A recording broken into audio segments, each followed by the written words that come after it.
Who hasn't watched at least one movie or show where the smart one piques your interest? From Sherlock Holmes to Shikamaru Nara, the highly intelligent have been sought after. The aloof, intelligent person who unwittingly captivates the hearts of people around them is a popular trope in films. Despite that, they're also often depicted as being incredibly unlucky in love. And this doesn't only happen in movies, but also in real life. But why? Here are 6 reasons why highly intelligent people struggle with love. Number 1, they overthink.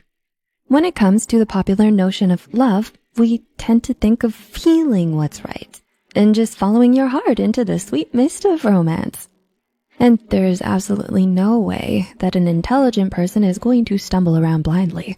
They're gonna analyze the details and compare the information to trusted standards before they make a big decision. Is it great for data? Yes. Is it wise for the long term? Yeah.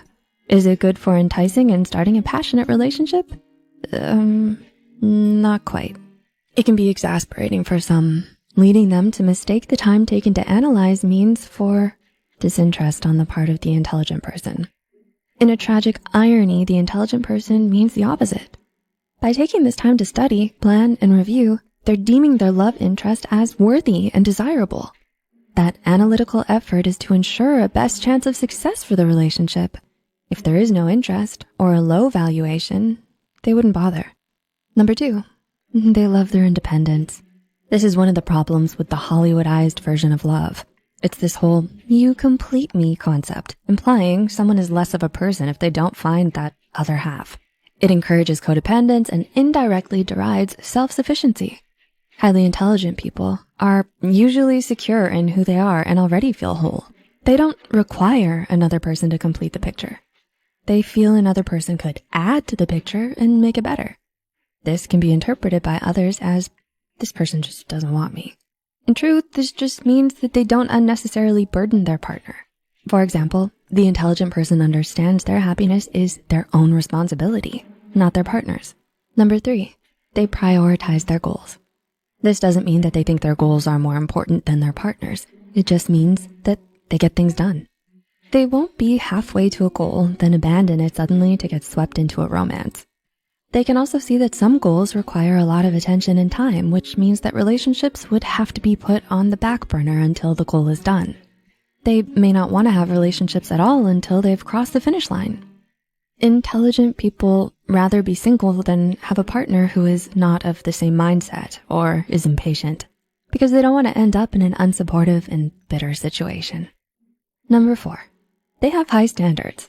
Well, high in itself is a fairly subjective term, but suffice to say, most intelligent individuals will have some pretty definite standards.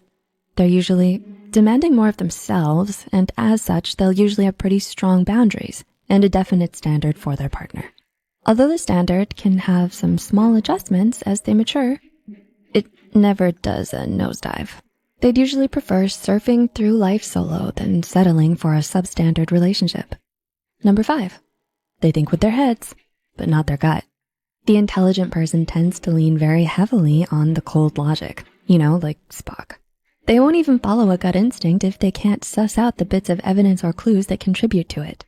So when it comes to falling in love, the intelligent person often will hit the brakes asking, wait, why do I feel this way? They might mentally go through all of their favorite movies and consider any influences in their life to try to find a reason. They'll likely then analyze to see if those influences provide good proof. Then they'll consider making their first move. As you can imagine, it's not exactly the smoothest or timeliest of ways to get passionate. And number 6, they are single by choice.